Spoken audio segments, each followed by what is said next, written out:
السلام علیکم سامعین، 28 شوال المکرم اور 19 مئی ہے۔ خبر کا عنوان ہے گیان واپی مسجد کے بارے میں سپریم کورٹ کا اہم فیصلہ۔ خبر تفصیل سے سنیے۔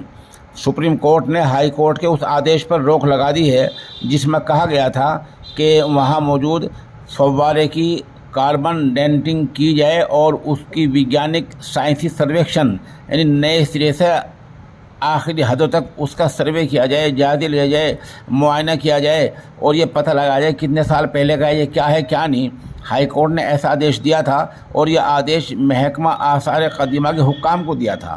ہائی کورٹ کے اس آدیش پر سپریم کورٹ نے روک لگا دی ہے اور صاف کہا کہ معاملہ بہت گمبھیر ہے، بہت سنجیدہ معاملہ ہے، ایسا نہیں ہو سکتا ہے اور ہم اس معاملے کو سنجیدگی سے ڈیل کریں گے، سنجیدگی سے دیکھیں گے اور اس معاملے پر ہم مکمل غور کریں گے۔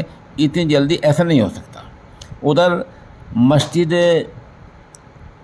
کی جو منتظمہ کمیٹی ہے ان کی طرف سے پیش حذیفہ وکیل نے کہا کہ ہائی کورٹ نے ان کی بات پورے طریقے سے نہیں سنی ہے۔ آپ کو پتہ ہی ہے کہ وارانسی کی گیان واپی مسجد کے بارے میں ہندو تنظیموں نے نیا جھگڑا چھیڑ رکھا ہے۔ جو وہاں فوارہ ہے برسوں سے، اس کے بارے میں کہا گیا کہ وہ شیولنگ ہے۔ اب جو ہندی میڈیا ہے، جو قومی میڈیا ہے، اس نے بھی یہ کہنا شروع کر رکھا ہے کہ وہ شیولنگ ہے اور لفظ فوارہ چھوڑ دیا ہے۔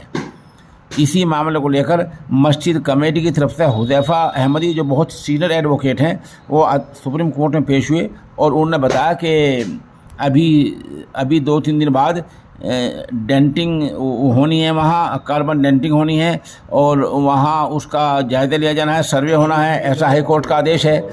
سپریم کورٹ نے ان تمام باتوں پر روک لگا دی ہے اور کہا کہ ان کو روک دیا جائے اور اس معاملے پر سنجیدگی سے غور ہوگا۔